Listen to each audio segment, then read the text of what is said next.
ભાલકા તીરથ, નિરાલી ખોડિયાર મંદિર, ઉદાસીન આશ્રમ, મહામંડલેશ્વર સ્વામી, બજરંગદાસ બાપુ, ઉદાસીન નિર્વાણ, ઉદાસીન પંચાયતી બળાખેડા કે ઓછામાં ઓછા અત્યારે જિલ્લા પંચાયત, તાલુકા પંચાયત, નગરપાલિકા ગુજરાત રાજ્યમાં ચૂંટણીનો મોલ જામી ગયો છે.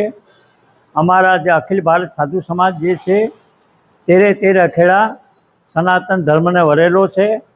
એમાં અમારા સનાતન ધર્મમાં ભારતીય જનતા પાર્ટી પણ વરેલી છે. કેન્દ્રમાં અમારી સનાતન ધર્મની સરકાર છે, ગુજરાત રાજ્યમાં સનાતન ધર્મની સરકાર છે. તો વિક્રમભાઈ પટેલ છે એ મારું હજી પાલન કરે છે. તો હું તો તપસ્વી મહાત્મા છું. સલાહ સૂચન ઉપર જો સનાતન ધર્મ અમારો ટકી રહે, હિન્દુ ધર્મ, તો આ સરકાર ટકાવી શકશે.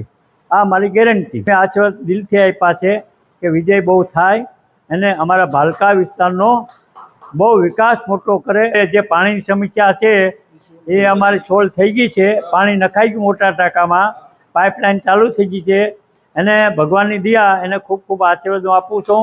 અને આશ્રમની આજુબાજુ કોઈ ગંદકી એનું ધ્યાન આપે અને એટલું હું એને કહીને વિક્રમભાઈ પટેલની દિલથી આશીર્વાદ આપી રહ્યો છું.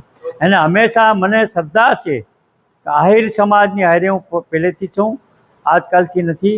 હું વ્યક્તિને માનું છું, હાવ પાર્ટી ઉપર નથી જતો. હા, પણ હું અને 18 વર્ષને મેં આવકાર આપ્યો, એવું કંઈ આમાં નથી કે હું આવકાર કોઈ નથી આપતો. 18 વર્ષને મેં આશ્રમમાં આવકાર આપ્યો છે. 18 વર્ષના અમે ભોજન કરાવીએ છીએ. 18 વર્ષના અમે બાળકોને ભોજન કરાવીએ છીએ.